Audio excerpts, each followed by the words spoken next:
and we will see what we have covered so far.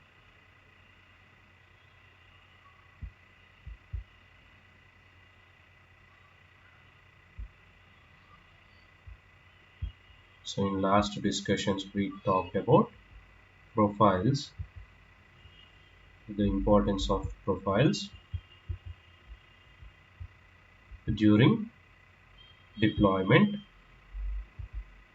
deployment time when we shift our code from one environment to the next environment via profiles.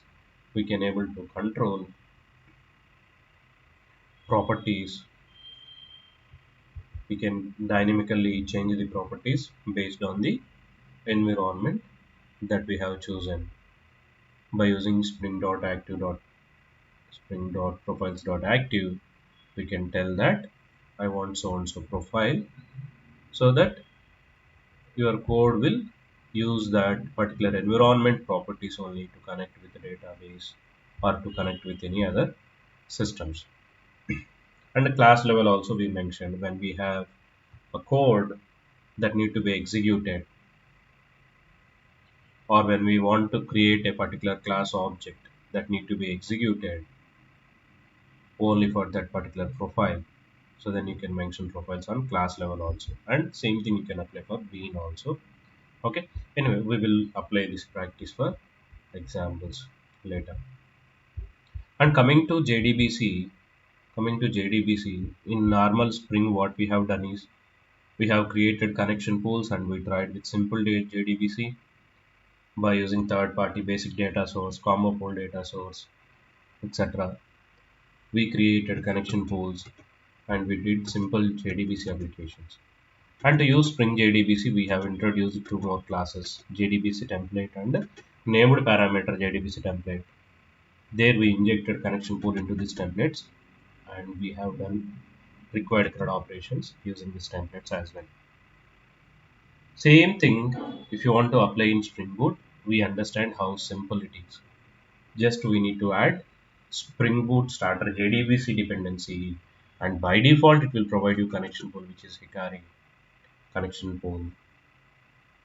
By default it will create your data source. For that, what all we need to provide is our URL, username, password of a database via application properties file, so that it will create by default data source. Not only data source, it is creating JDBC template and named parameter JDBC template as well. So wherever you want in your implementation, right? So when you start your application,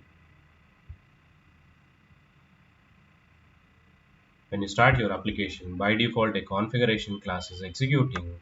A default configuration class is executing to create your data source bean, template bean, and named parameter JDBC template bean. All these are beans. Default configuration class is executing so that it is able to providing all this. Let's see what is the default class. Let's explore.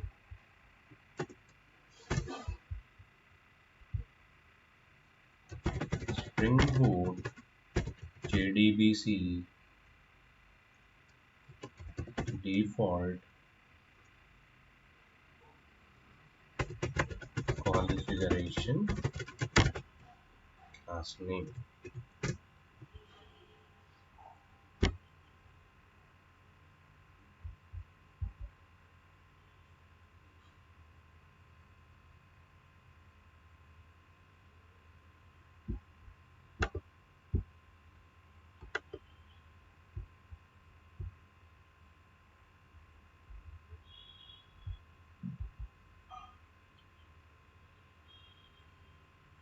Configure a data SQL databases, embedded database support, blah blah, given Spring data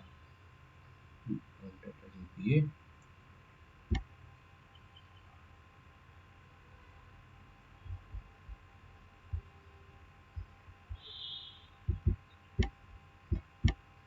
Let me use Chat GPT also here. Sometimes it is helping very quickly.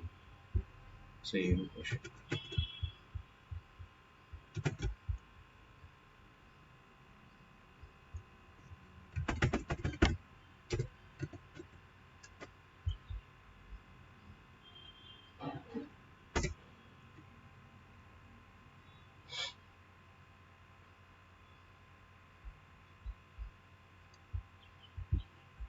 Yeah. So the default configuration class name is data source auto configuration class.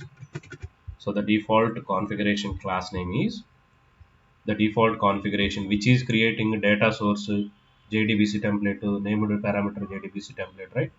We are not creating it. A default configuration class which is executing by default, a default data source configuration class executing. Yeah. So this default data source configuration class is creating data source, I believe, and maybe for JDBC template and named parameter JDBC template, there should be some default configuration class for JDBC template.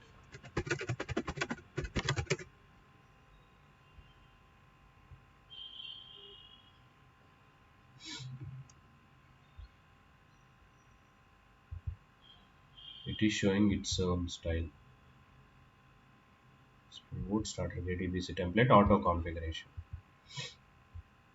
JDBC template auto configuration class, and which is similar to this. Which is similar to this. So it is using all your JDBC template properties from your properties file.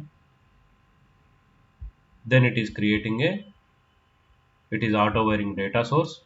Data source from where? From the default auto configuration class. From the default data source auto configuration class. From this class, data source auto configuration class, this default, the default JDBC template auto configuration class getting auto wired, and here it is creating a at the rate b.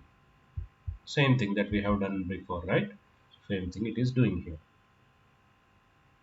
So it is creating JDBC template object. Maybe for same thing, right? For named parameter JDBC template also, it must have the same stuff. So you may search if that class is available, right? We can find it here. First, let's see about this default data source configuration class.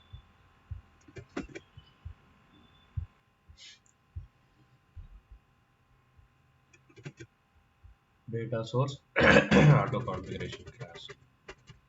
Okay, via this window not able to find. Maybe put that class name here. Data source auto configuration. Yeah, it is available in org.springframework.boot.autoconfigure.jdbc. See what else available in that jar file. So it is part of which jar?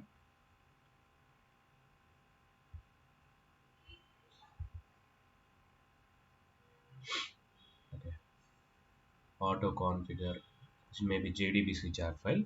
So see this class, lot of annotations they used to create it. In case when you encountered a situation that you need to create a data source, right, on your own, maybe you can copy these configurations and try to mimic the same. But in general, while you are using Spring Boot JDBC, you need not to worry about it. By default, this class is going to execute it, this auto configuration class.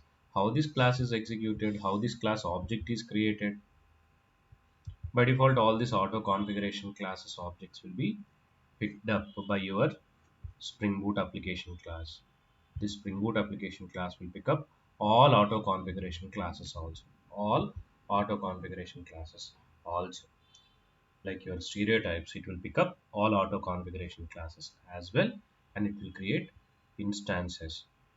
This is similar like auto configuration, similar like your configuration annotation only.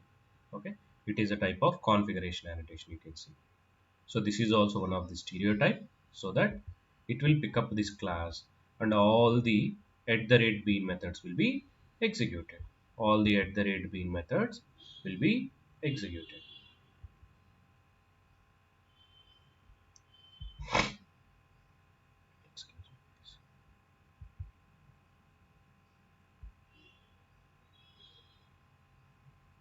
So Hikari connection pool by default it is created.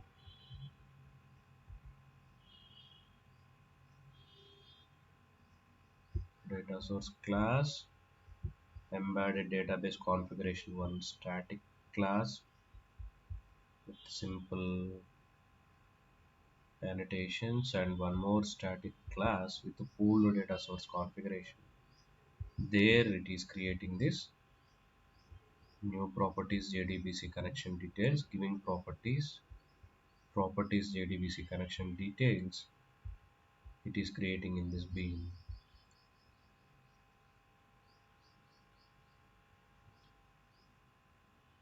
Data source available conditions, embedded database conditions, all is good. Where is our data source?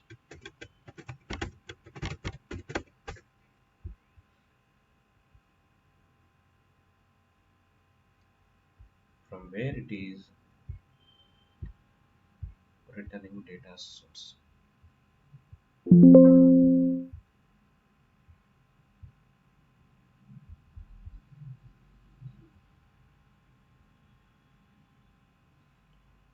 On condition null class data source class. On missing data source, it is executing it and creating data source B. Yeah, somewhere it is creating it. Okay, somewhere it is creating it. You can explore. A data source is creating there. So this is default configuration class for data source. Same way, JDBC template, JDBC template auto configuration class for JDBC template. So this is the JDBC template auto configuration class.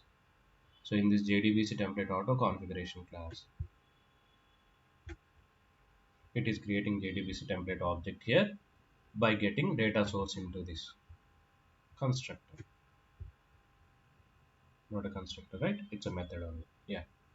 So this at the rate bean method getting these two as a sources and creating JDBC template object here. JDBC template equal to new JDBC template. Similar to how we created, same way it is creating it. So this is also one more class that is executing. And for named parameter also, I hope named parameter auto configuration.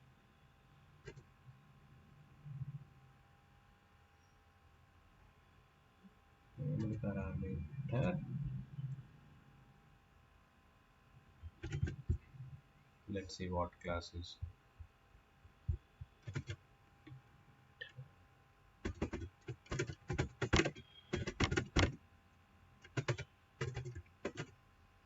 Default configuration.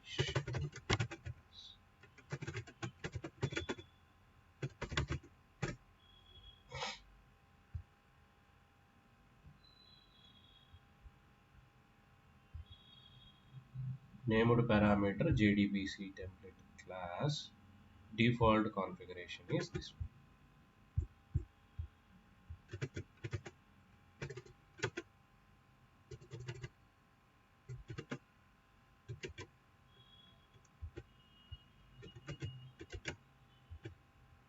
It is not available here, but since it is not available,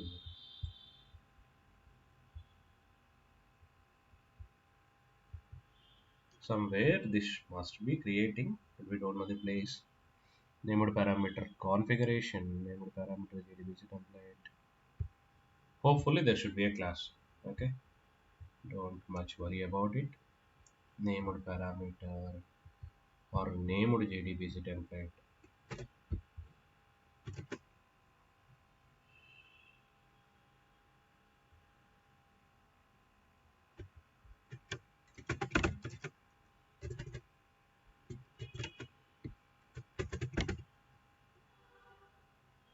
Named parameter JDBC template, JDB operation allowing the blah blah blah.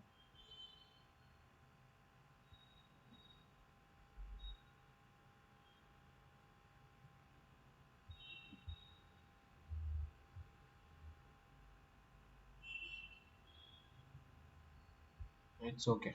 Just assume there is a class that is creating named parameter JDBC template configurations similar to your JDBC. Now, if you want to see how it will handle JPA operations, JDBC is simple. We understand. Just we need to add a simple data Spring Boot JDBC starter here so that it is handling everything. Spring Boot starter data JPA. If you want to use JPA for your application, Hibernate kind of operations if you want to do. Like Spring Data JDBC, we have one dependency for JDBC based CRUD operations. If you want to do JDBC CRUD, JPA CRUD operations, you can use Spring Boot starter data JPA dependency. You can add Spring Boot starter data JPA dependency. You can add with the default properties in application properties file. Just you need to add same properties: data source URL, username, password, and few Hibernate properties: HBM to DDL, HBM to DDL, and dialect, which database you are using. So if you can add all these properties, right? If you add this Spring Data JPA dependency in form file, and if you add all these properties, what it will do in application properties file, if you add them, okay, when you start your application, it will be creating by default, a entity manager which is equivalent to your session factory. Entity manager which is equivalent to session factory in Hibernate. So entity manager, actually not only entity manager factory. Okay, correct. Entity manager factory it will create. It is like session factory. Okay, from entity manager factory you can get a entity manager. You can get entity manager object. So this entity manager object also it will auto-wire for you, which is equivalent to session in your Hibernate, which is equivalent to session. So by default, this objects will be auto-wired. Entity manager factory and entity manager, these two objects will be available for you. When you add these properties in your application, these two objects are by default available to you.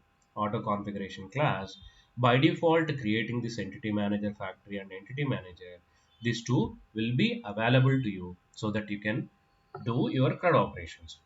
Just get your entity and save it into database. Okay, you can play with it.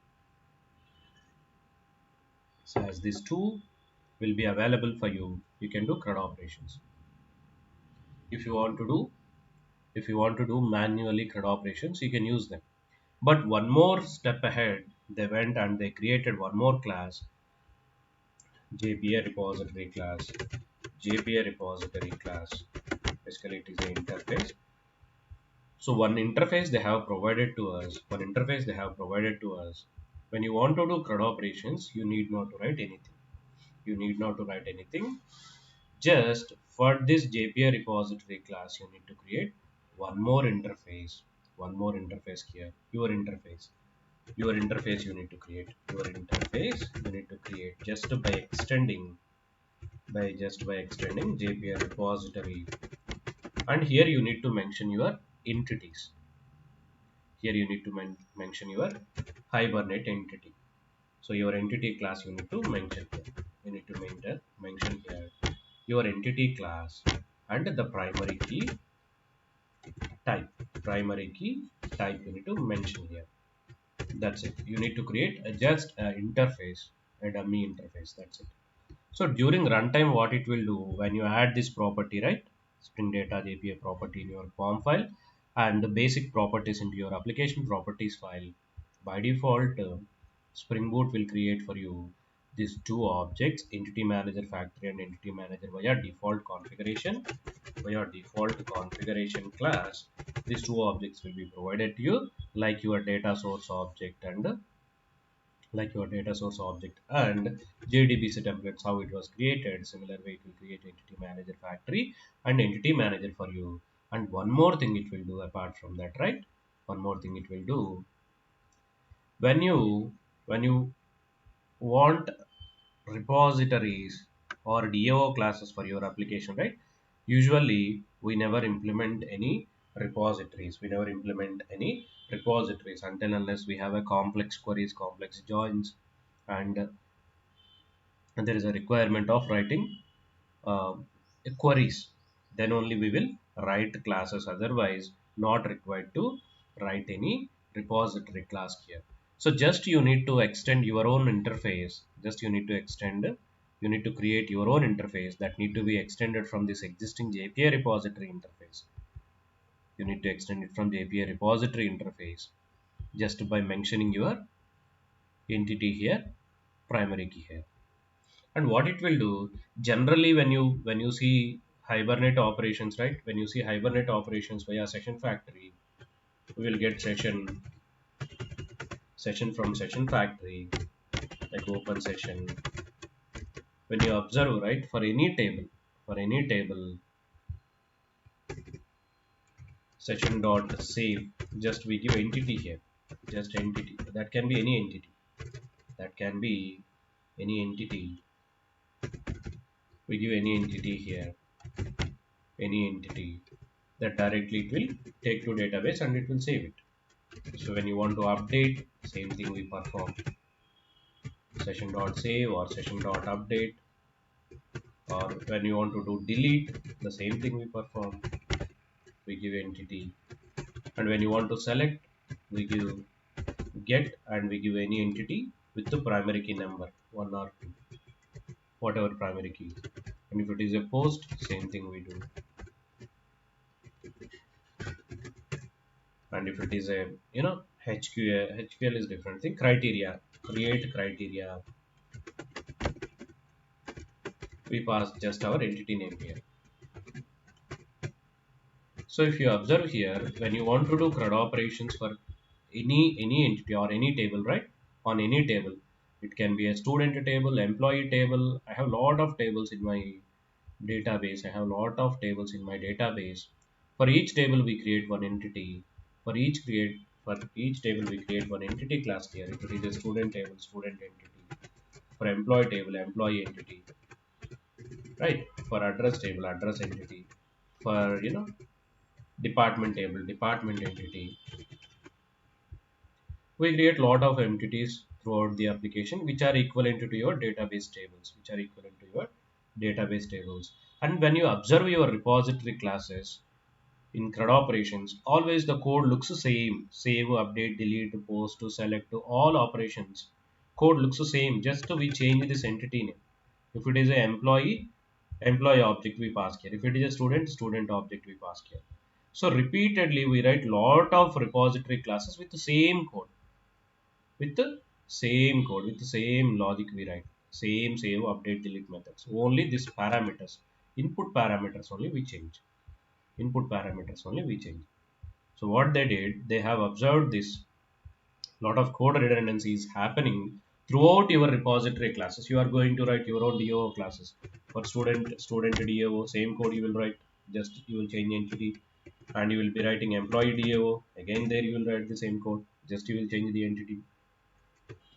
Address entity, you will write address DAO, department entity, department DAO, etc. You will create lot of entities, thousands of entities we create with same logic, similar logic here.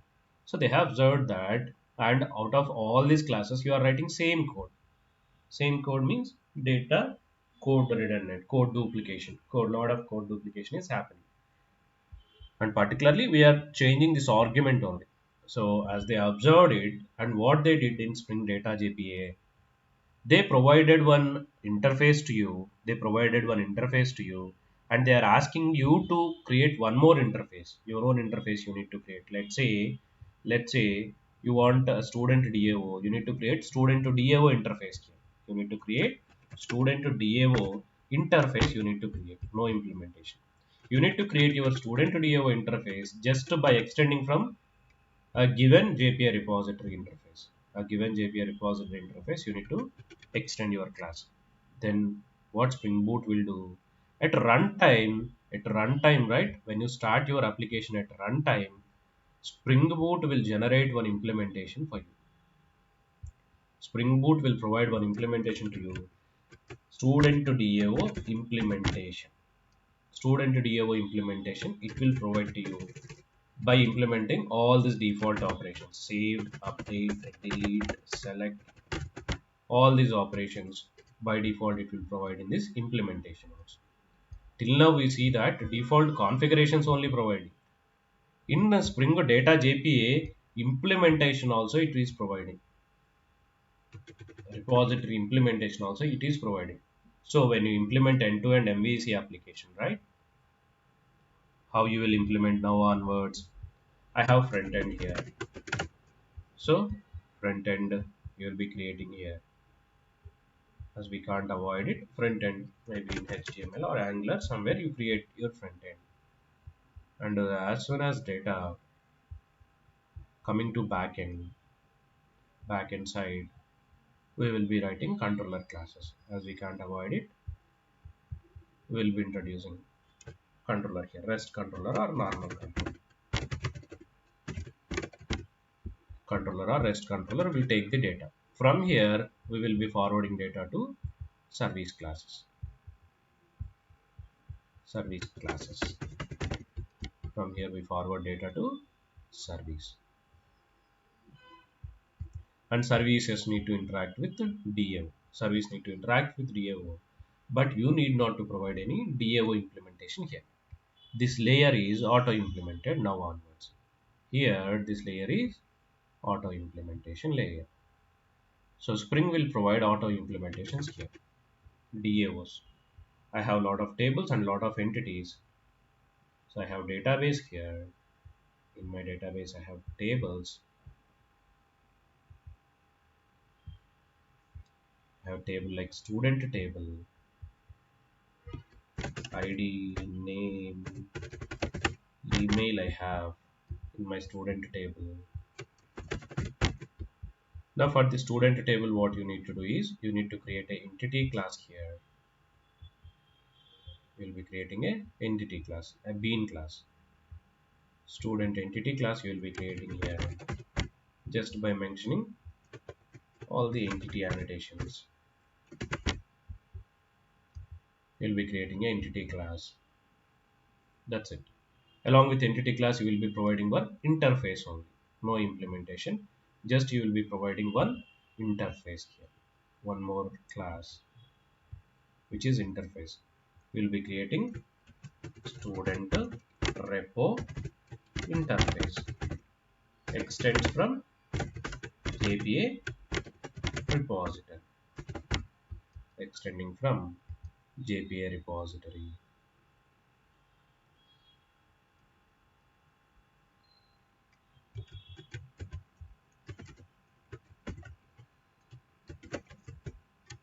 Student repo interface. Okay, you will be creating student repo interface that need to be extended from JPA repository. That's it. And what about implementations? Implementation will be given by Spring. Implementation will be given by Spring. For your interface, right? Implementation will be given by Spring. You need not to worry about it. So I don't have implementation, and implementation is generating at runtime. Since it is generating at runtime, how I can code, how I can continue my code here in service. In service, I need to auto-wire repository. How I can auto-wire that implementation? Implementation not happening during my development time. When I start application, then only implementation is coming into the picture. But during coding time, how I can auto-wire, how I can imagine this implementation class name? You need not to worry about implementation class name. Here it is possible to auto-wire. You can auto-wire your interface.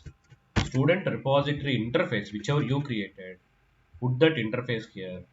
And Spring is good in injecting objects into interfaces. Whatever object it is creating during runtime, this implementation object will be auto-wired to you automatically. So in your service methods, whichever CRUD operation you want to do, right, you can do by using this interface. By default, few methods they have given for you in JPA repository. That methods will be available to you here. Save, update, delete, select, select all. Lot of methods have been given to handle almost all the CRUD operations. Just you can call them. So when you call your interface methods, basically interface holds which object? Implementation object.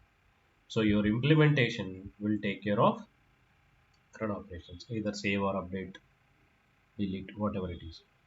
So from now onwards, you can ignore coding efforts. You can ignore coding efforts of DO layer. Earlier we used to spend a lot of time here for writing repositories, and they are sensitive. They used to have the database code. So we need to spend good amount of time, and we should have good skills on DB to handle that. But now they avoided this part completely. Just you need to create your repository entity class and one interface bus. Implementations are happening automatically by Spring Boot. A automatic implementation will be auto-wired to you so that you can use. So now your only focus is, if you are a backend developer, write a controller and service. Anyone can do it, right? So whoever knows these concepts, if they know how to configure these properties in properties file and how to add this in form file, that is enough. Writing controller and service is not a big deal. We can write a simple controller with the required methods, create method or update method or delete method with the request URLs. Once the data getting from front end here, we can send it to service methods. In service also we have similar business methods, save, update or delete methods. From there we just forward it to default implementation. It will take care of CRUD operations. It will do all the CRUD operations on your table. So they made it simple. They made it simple and given this implementation support for almost all database types. You can do it for NoSQL database, you can do it for RDBMS, for generally RDBMS systems, right? For RKill, MySQL, such RDBMS systems, we use JPA repository interface. For Mongo, they given Mongo repository for document database, Mongo repository. I'll show you both here, okay? First, see a simple example on JPA repository, how it will work.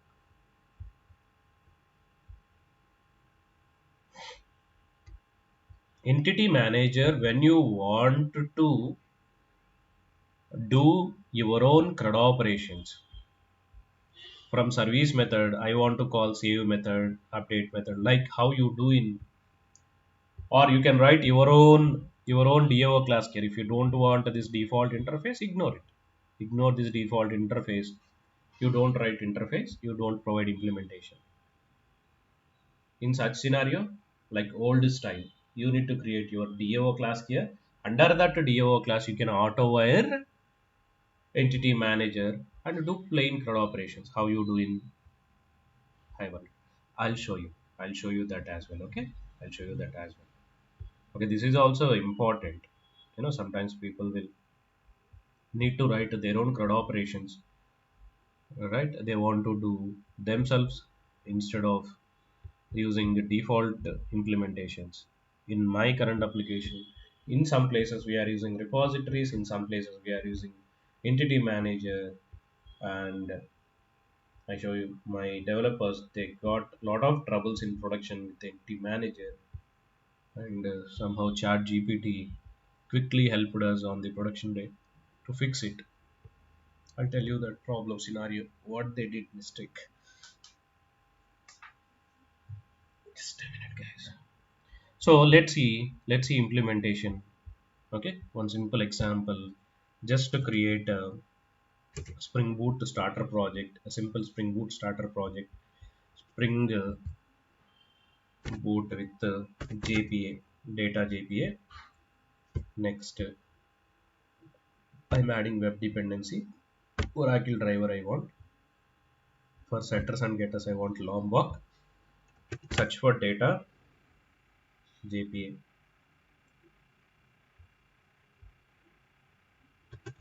JPA,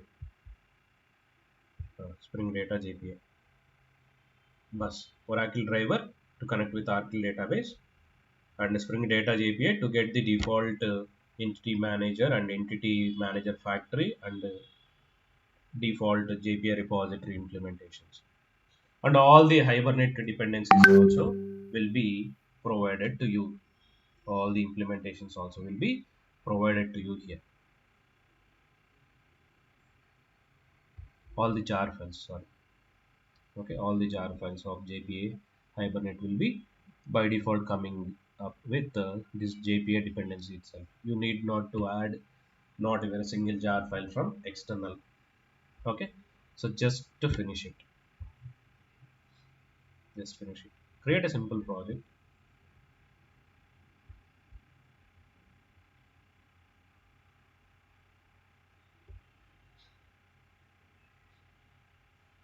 Bus. And now first thing, once after you creating project, you need to configure your database properties here, because I need entity manager. Entity manager again need a data source. Without a data source, nothing will function. So for data source already we have properties here, right? In JDBC, add similar properties. So same properties which you added before. Two things that we need to add. One is properties. Here your database properties, driver URL, username, password. So Archil URL, username, password I am giving. And if you want to mention your pool size, you can give here the required pool size. And here two more important Hibernate properties you need to add. Hibernate properties you need to add here. So far here we added JDBC properties, or you may consider them like data source properties. The default data source is executing, right? So for the data source it needs these parameters. These parameters is required. So data source properties. Without these properties, how configuration class can create connection? It cannot. So your configuration class required these parameters. By default it is reading. Then Hibernate properties you need to add here. Generally, if you remember Hibernate, right? Hibernate session, we used to add one important property called dialect. We used to add one important property called dialect. Via dialect, we used to say to Hibernate, which database I am using.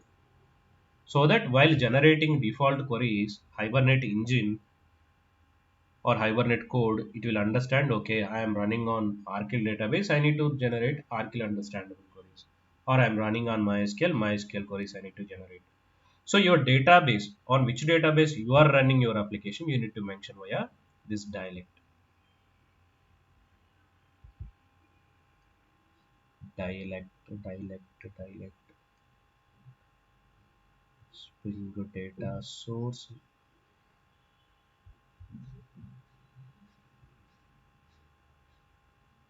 Not this one. Spring data source JPA dialect.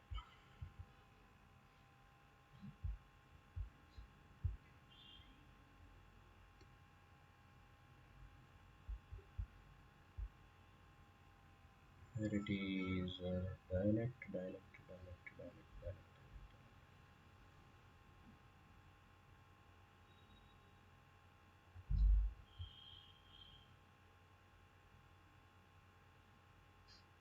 Dialect not mentioned.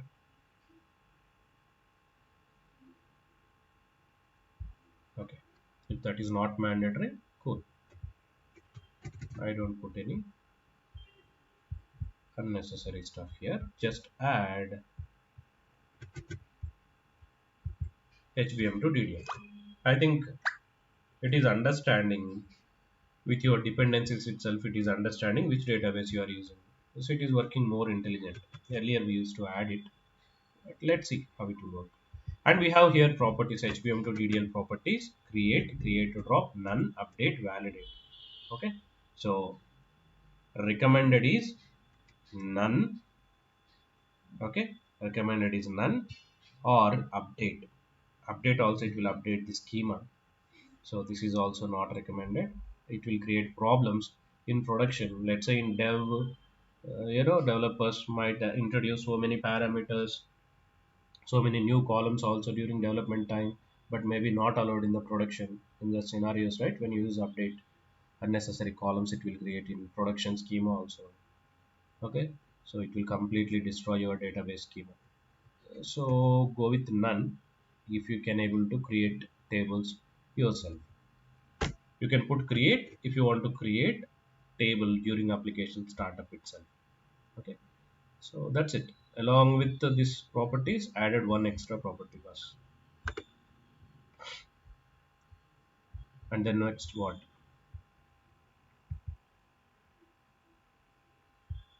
Yeah, let's create packages. Let's create packages like your JDBC example, right? I want a DAO, DTO, REST service and all. Let me copy that.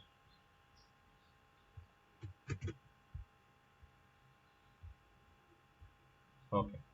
So first, let's see controller.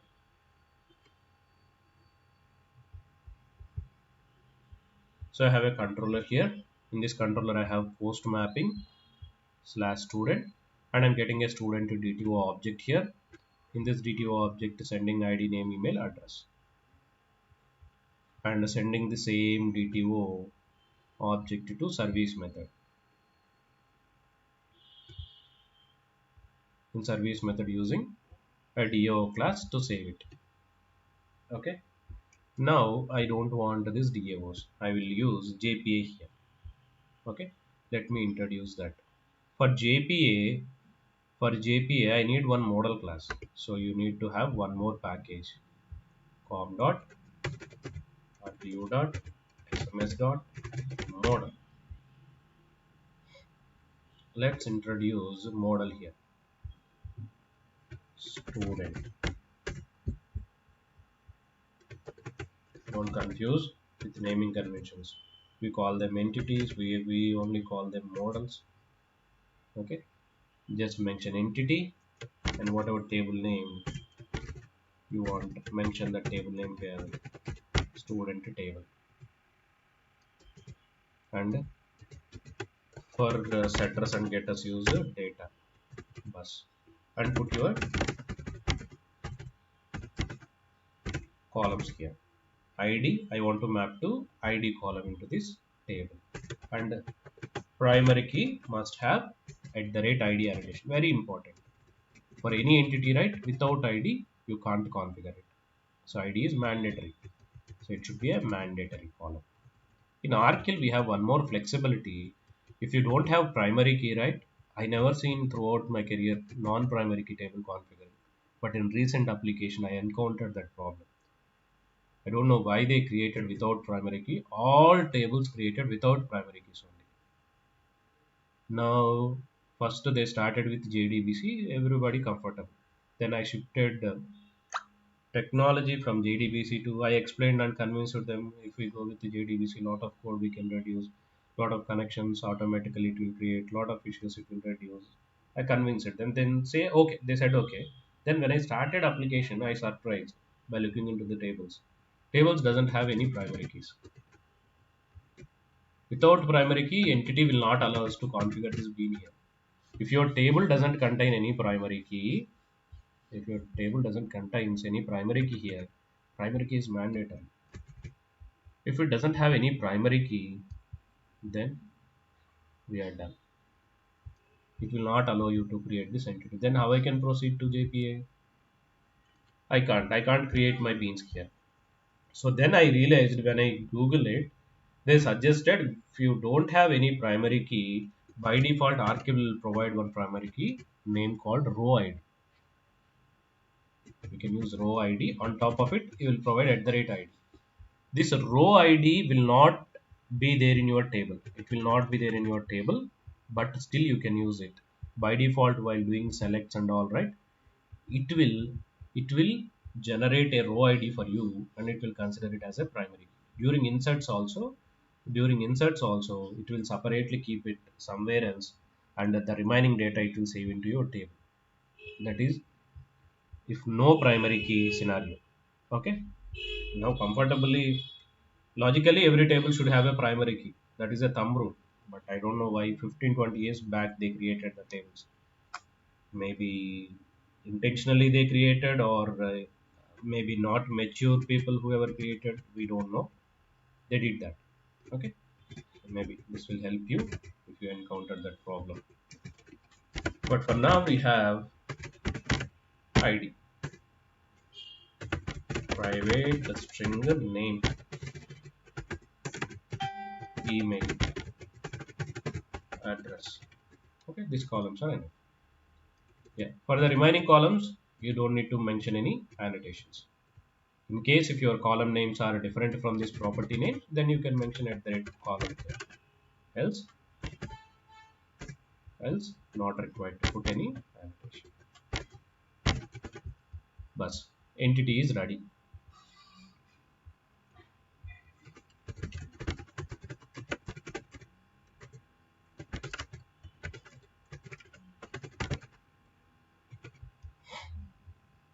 Okay, JP entity is created. Then what about DAO class? Earlier we implemented DAOs like this when we have data source, right? When we have data source or JDBC type implementations, we implemented this way. For JDBC template, we auto-add JDBC template, which is by default given by auto configuration. With the data source we created, with the named parameter template we created. But in JPA, what it is saying is you don't provide any implementation. You don't do any implementation. Then what should I do? You provide a interface. You provide a interface. Student to DAO interface. You need to create student DAO interface.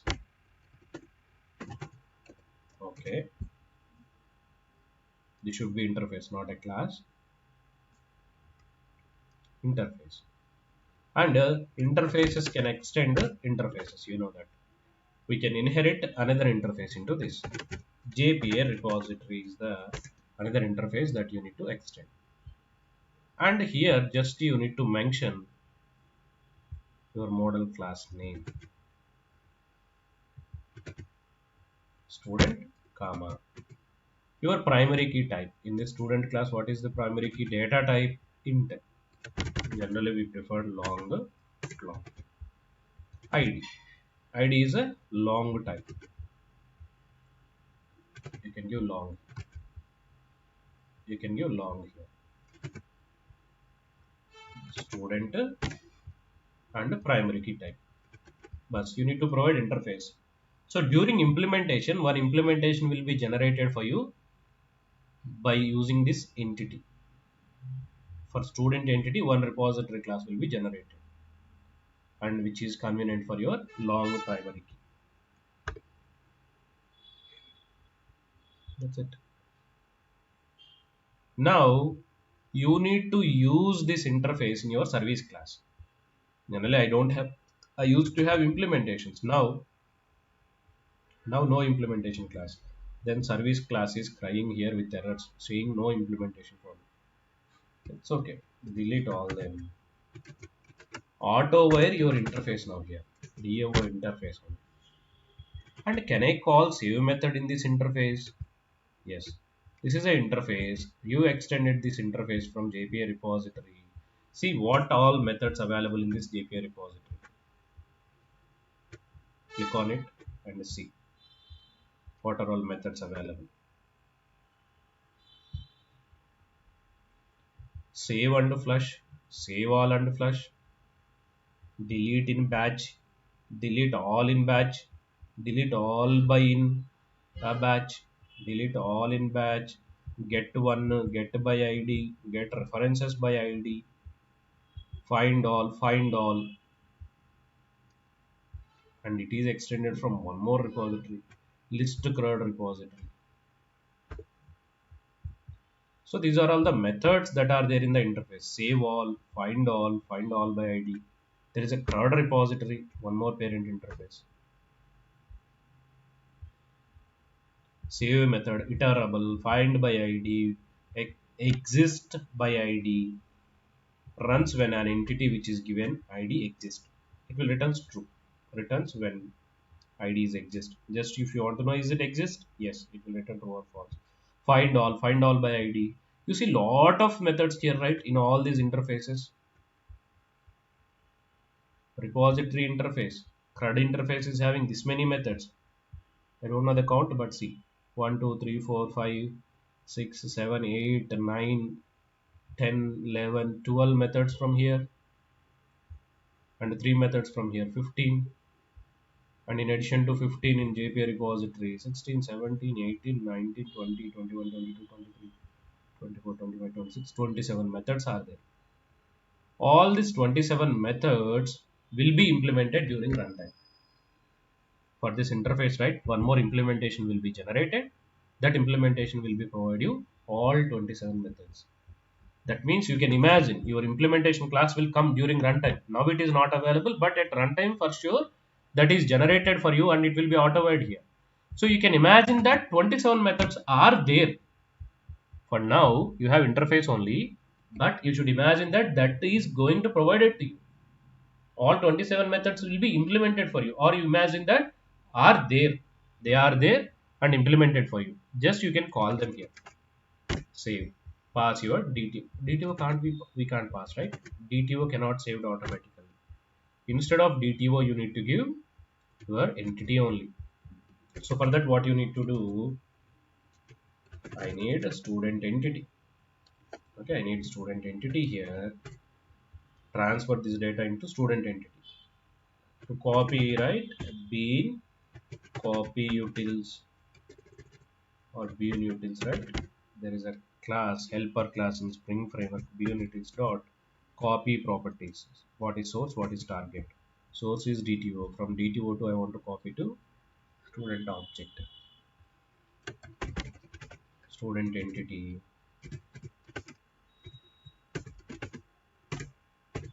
new student entity. Just whatever data you carried till here, I'm shifting into this entity and save it here. So finally, it will save your data. Finally, during return, I am again returning DTO object. I don't want to pass this object. Same DTO I want to return. So what data will change? When I submit name, email, address, I will submit there. ID, I will not submit. ID, I will generate automatically. As you know, right? We never allow user to enter ID. We generate it. So for that one, you can use generated value. The strategy generator strategy order. So IDs will be generated automatically after save. My student, it will return student object. It will have one ID. So get that ID, keep that ID into DTO. DTO dot set ID.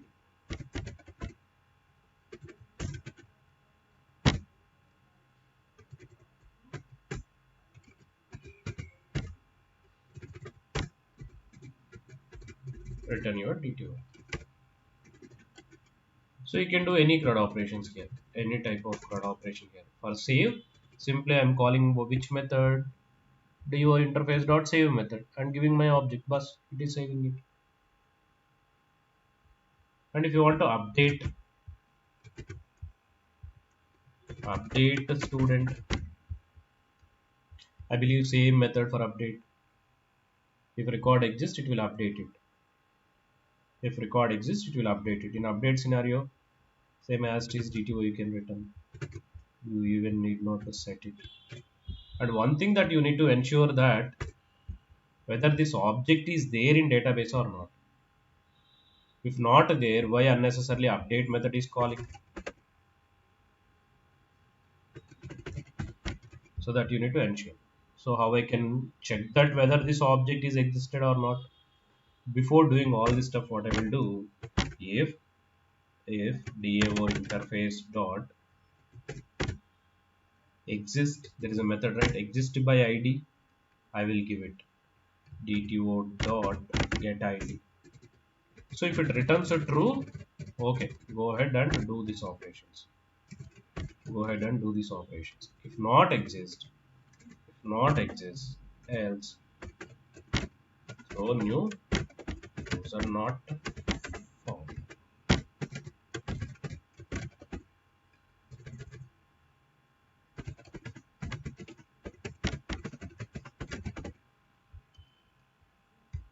So let's create exception class.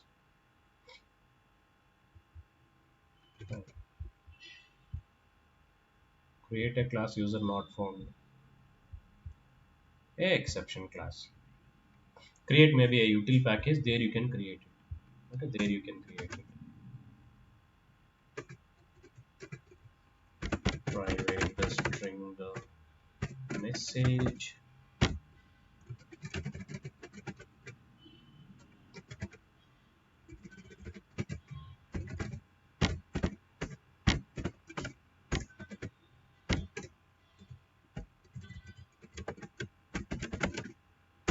Plus,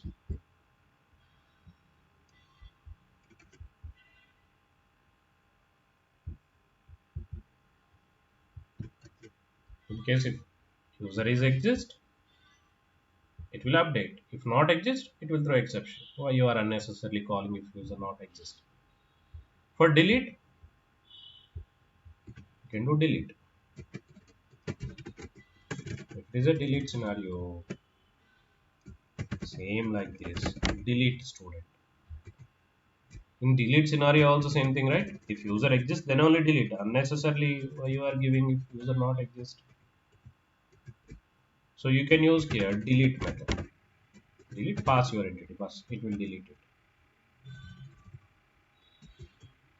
User not exist to delete.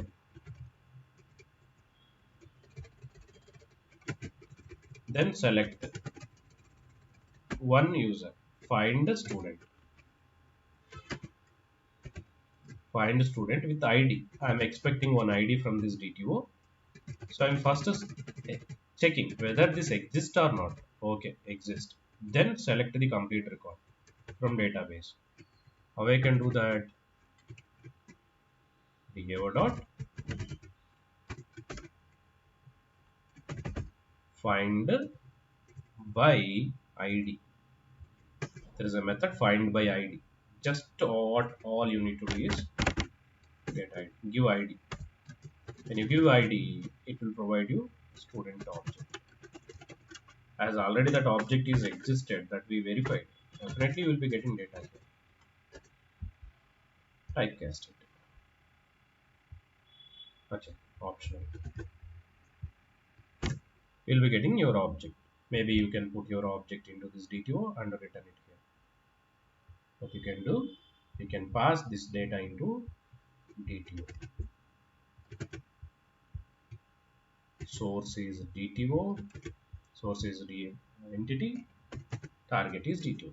Put it into target object. Return DTO.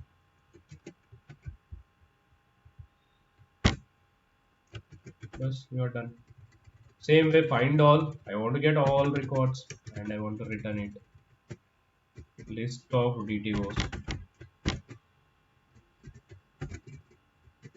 Find all. No input required.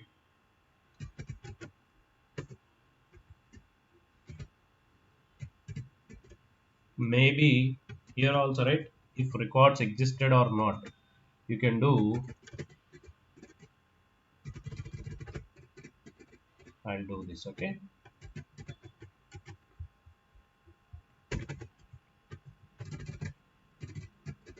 Find all. So it will provide you list of student objects. A list of student objects.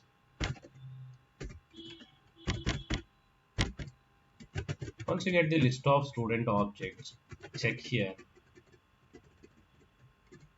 whether this list is empty or not. Is empty. Does it have any records? Is empty not. Okay. Carry on and return it. How I can return in the form of DTO. So let's convert from DAO to DTO. You can use streams, but I'm not comfortable. Okay, I'm doing simple simple for each. I'm doing here in this for each. What I will do, I'll create a DTO object. Every time I'll create a new DTO object.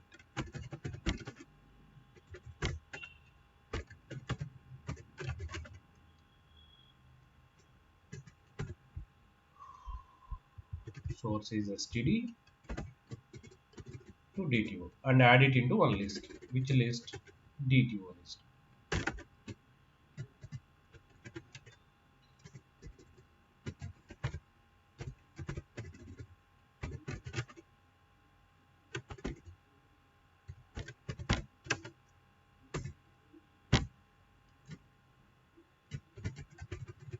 So after getting data into DTO, add it here. Add to DTO list and finally return it. Instead of single object, return list of objects. No user record form.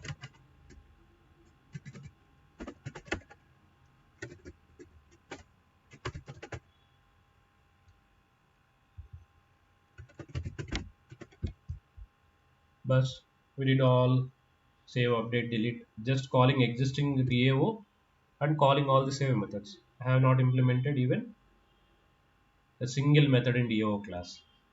Just interface, no implementation.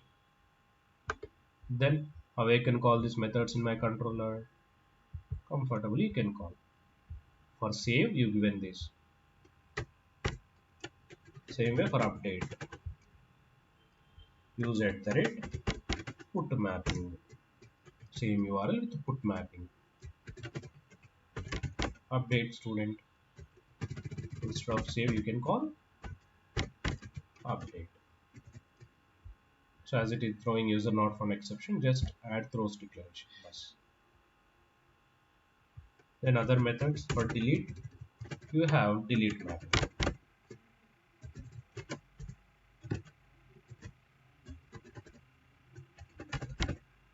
Delete date. Delete student.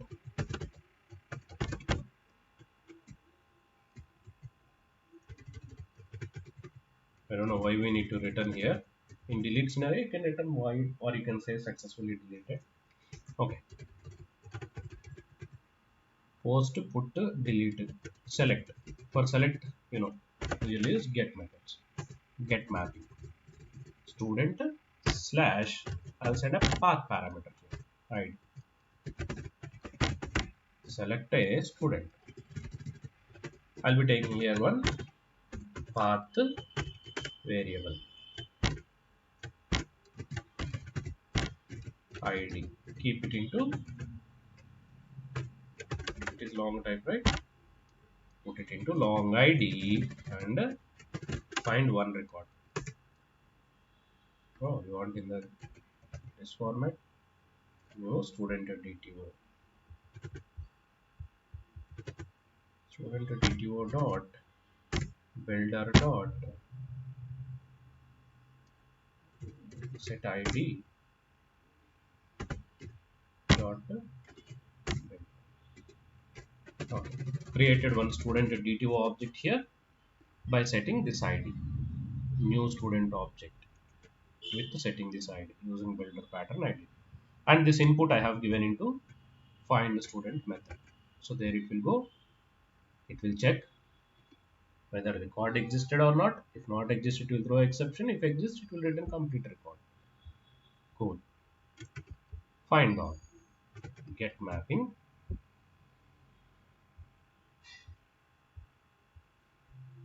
Get mapping. Same get mapping without path variable or path parameter. Select all students. No input from user.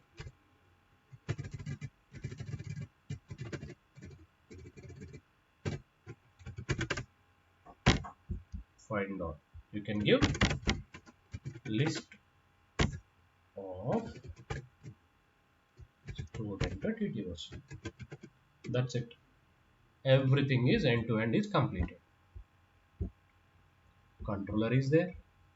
Controller calling service. Service is there. Service is calling DAO. DAO interface is there. No implementation. But I can expect implementation from JPA. Comfortably I can expect. So is my application is done? Yes.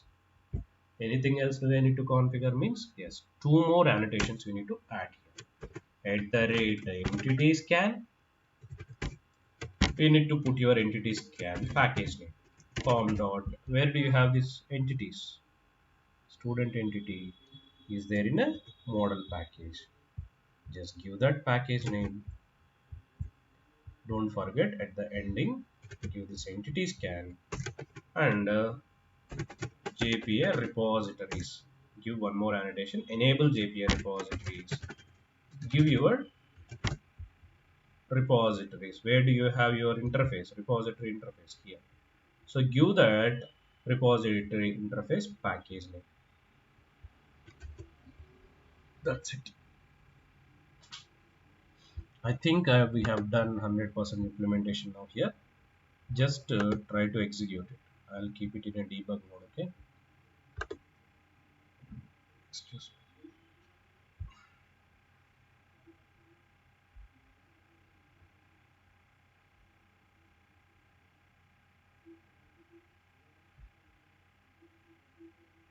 Hikari connection pool JPA blah blah blah. Executing. Oracle sequence does not exist. Port is also 8080 is already consumed. That I will change it. One more error is Oracle sequence does not exist. Sequence if not exist, you create it. Who stop you? Drop sequence error executing DDL. Drop sequence student sequence. Sequence does not exist. Okay. By default sequence it is using. Used auto. Auto picked up default sequence called student sequence.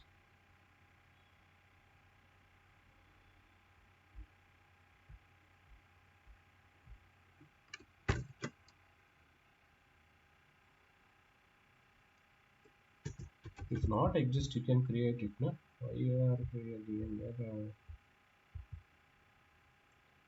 HVM to DDL auto saying create only.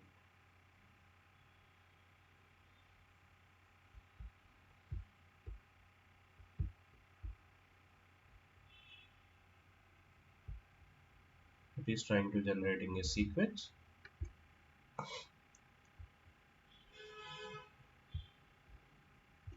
Default JPA Oracle sequence.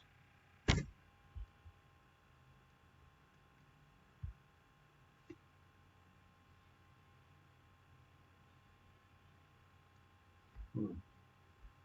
So this is what it is expecting. Create a sequence. Okay, I'll do it for you. Student underscore sequence. It should be created, but I don't know. So it is asking me to create it. Apex.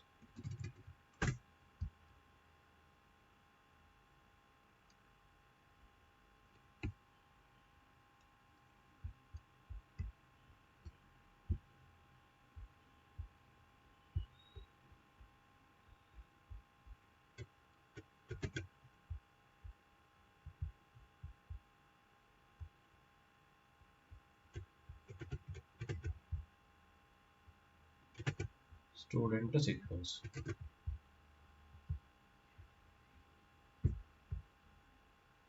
Name is already existed by an object. Student sequences exist. Okay, maybe this is not a error. Okay, this is not a error. This is not a error. It must be created it. As that is not available, it must be created it. Okay. So though it is error, it is created. That's why it is saying already existed. Okay. If sequence is not existed, then no issue. Change only port number. Server dot port is equal to 9090. Let me run it again. Okay, no issue with sequence. Okay, you need not to worry, it is created.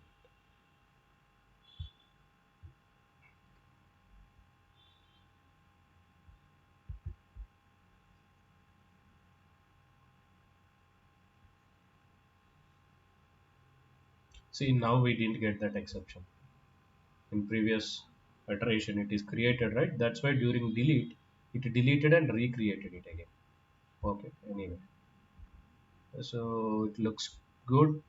Go to Postman and try to give your inputs and see. I would able to run my methods or not. First, we will start with create method.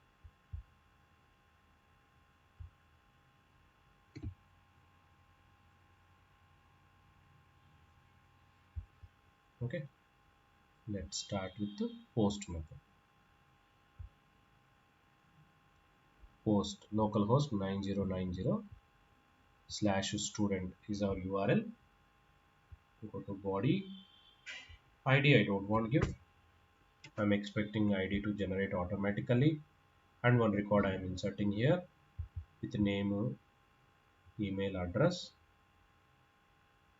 Send it. My request should come here. Yeah, as it is in debug mode, I can able to see what data getting into this DTU. Inside DTU, I can see ID is 0, name, email, address, I received. As ID, I entered 0, nothing here, right? Default is 0 taken. Why I don't want give ID is I'm expecting it to generate from DAO. Okay. So inside service, let's go inside service and see. Okay, call came to service, DTO object given input. Go next.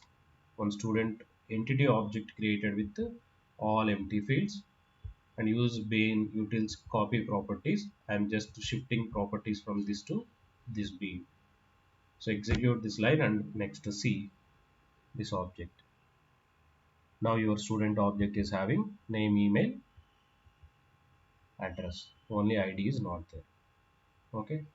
Now it is executing do.save method. Let's finish it. Let's finish it. ఇంకా అవ్వలేదు మాత 5 minutes. 5 minutes. So finally, when you see this DAO, now DAO is updated with ID 1. DTO means one record must be inserted. Finish it. You'll be getting response here. You'll be getting response here. Now ID also I return. I mean complete object returned with the ID which is generated automatically. Now you can go and check your table. Select star from student.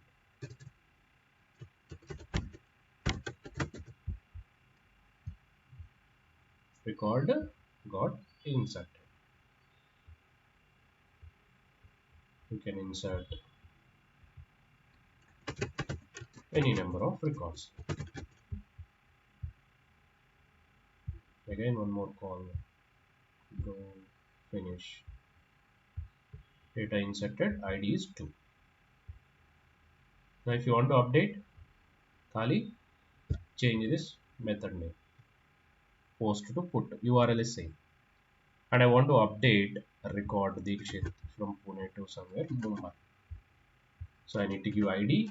Without ID, our code will not execute. You know that ID we are using to verify whether first existing object are we updating or not. So ID you need to pass. Then out of it I want to change it to Mumbai.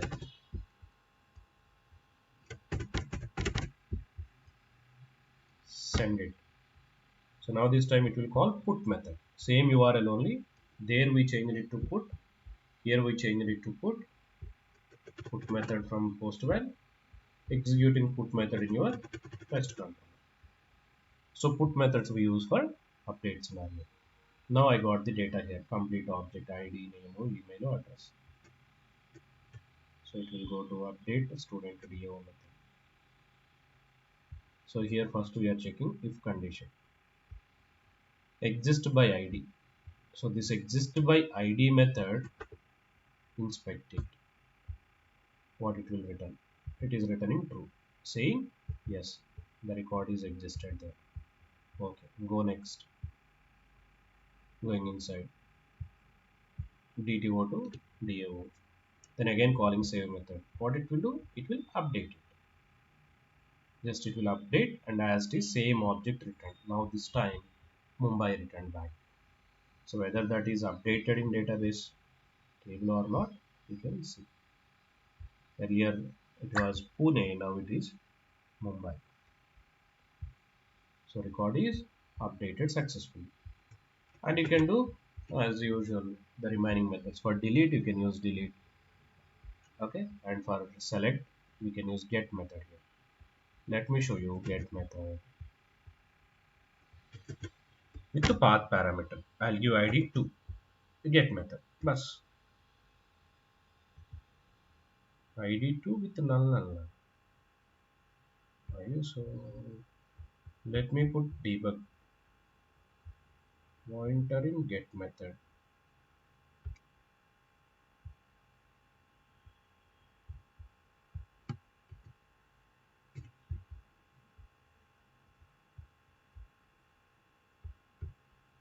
ID 2 path variable get method calling here path variable 2 I got here. I'm putting into student DTO and sending student to DTO here. The next call came here. DTO holds ID here. Till here is good. So when I inspect it, it should return true. Okay. Data is existed. Go next. Find by ID we are calling. And we are giving ID here. If I go next line, I got an object here ID Dikshit. Till here it is good. Copy properties. This is source. This is destination. Acha. Optional I used. From optional I need to get right. Use get. Then only your object will get. Otherwise, it is trying to copy optional to DTO. Nothing is there, right? In optional, you need to call get method optional dot get. Then it will work. Yeah.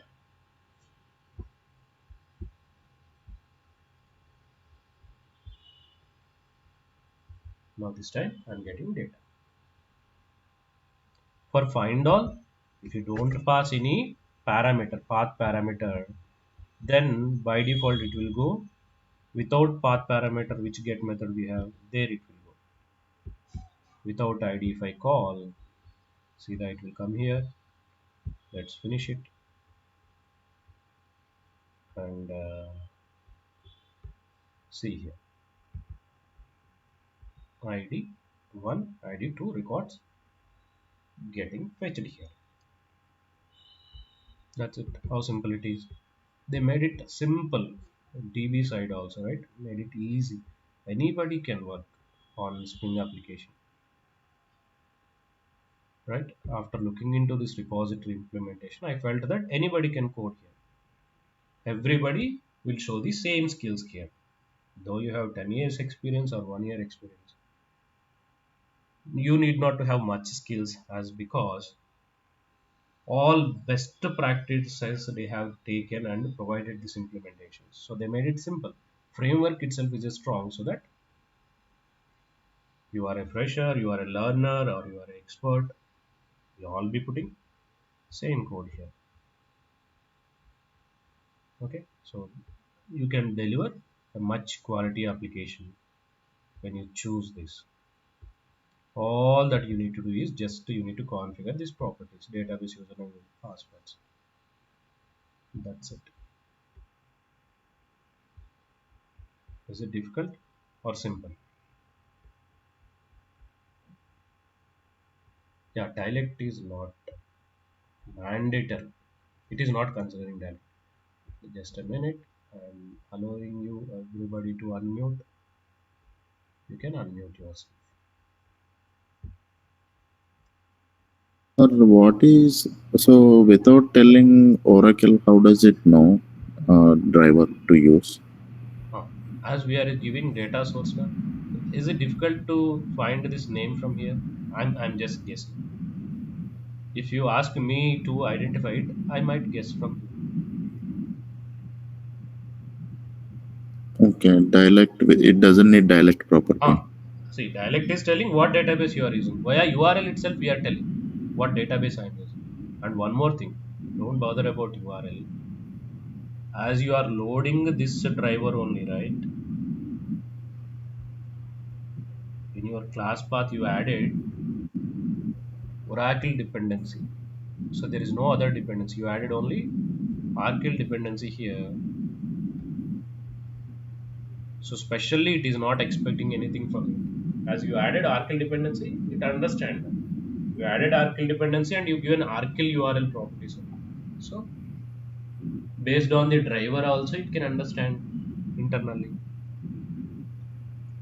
As you loaded driver Oracle, it's okay. You are trying to In configure Oracle dialect. in Spring.xml file, it needed a driver, right? It needed the There we driver used to property. configure, yes. That there we used to write everything. Here it is generating everything. So some intelligence, little more intelligence they are using to do that. There also without a dialect, you need to write the code. In other way, you need to know what is the driver name or what is the URL. If it is Oracle URL, in code, you need to hard code that. They did that again. And what is that sequence error, sir? That is confusing. Sequence error, I didn't understand. That is not error first thing, okay? Application is trying to we used here create, right? Create what it will do. It will always drops the existing schema and it will recreate the new one. Okay. So when I start first time, what it is trying to do, it is trying to create drop the existing student table, existing student schema both. It is trying to drop both. When it when it tried to drop student schema, it didn't found that. Then it is saying student schema is not there. Then as usual, it continued to create a new schema. It created new schema. Oh, during the very first execution. First execution. Later, I didn't see that because second time when I executed, what it is doing, it is comfortably dropping the schema which is already created. Okay, okay. That's And why. sir, at the rate configuration class, where is it, sir, in the Spring Boot? I mean, we create beans in it, right? At the rate configuration. So if it is using creating data source template, is it in some at the rate configuration annotated class? Exactly. That's what I was mentioning, right?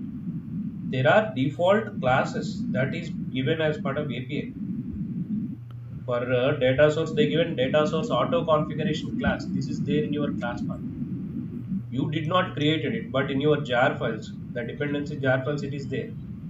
Though you write it or somebody provided it, it is there in the class path, right? It is picking up this class. But it needs to be in the class with at the rate configuration and at the rate bean annotation, right? We have the class here, but it needs to be in a class with method at the rate bean like that, right? Is it not a class which you are seeing public class? A class. Let's say consider this is class. While doing your implementation, consider I given this class to you. If I provided Oh, it to you, will it not work? It will work. so it is. If we do it, we write at the rate configuration and do all the bean methods. Here they done it separately, like Yeah, for they each. have done as part of your dependency itself and given to you. But here they done it separately, right, sir? Yes, they implemented Separate. configuration, auto configuration class. If you see, this is configuration. This is your Okay. configuration class. This is annotation of configuration. This is there in your class path only. In your library Okay. only it is there. So that's why this class also picking. Not only your object, it is creating so many other objects. Not only your three beings which you implemented here. So you are imagining that earlier, whatever classes you have put here, only that classes objects it used to create. Maybe my student service, controller, student, DTO, interface, implementation object, and this class. Not only this, internally so many defaults it will execute. That we will see tomorrow. Okay, actuator I'll show you, So and there it will one, show you. what about entity manager, sir? We'll do the same thing in entity manager tomorrow. I'll show one example. Okay, entity manager one. Customized queries, customized CRUD operations. We will use that. I'll tell you that. I'll show one example on entity manager. Okay. In some scenarios, the default implementations may not help you. I'll take you that complex scenario and show you in tomorrow's example. Okay, we'll continue this tomorrow, this session with the Mongo repository. Okay, and I'll show you entity manager as well. Entity. Yeah. Okay. Any questions? Others? Yeah. So that's it. The conclusion is just it's a default JPA implementation that is providing made it everything simple. Just adding a simple. Where is it? Yeah, just adding simple dependency in form file and few properties in properties file. Bus. It is doing everything for us. Just all you need to do is create your entity. All you need to do is create your entity and relax about your CRUD operations. Create an interface by extending from JPA repository. That's it. You saved a lot of time here. And this controller and service implementation, you can't avoid it as because as per business, you need to customize all these methods. Again, if you see all CRUD operation methods we add, if they Sir, can follow. we at the rate enable scan annotation. Where did go to the main class? Mhm. Do we need to put these two annotations compulsorily? Yeah, without this, try Enable. it. Yeah, we tried it, I believe. Without this, it is not working, but you can try. You may comment and try. Okay. Yeah, that's it, guys. We'll catch up tomorrow. Okay.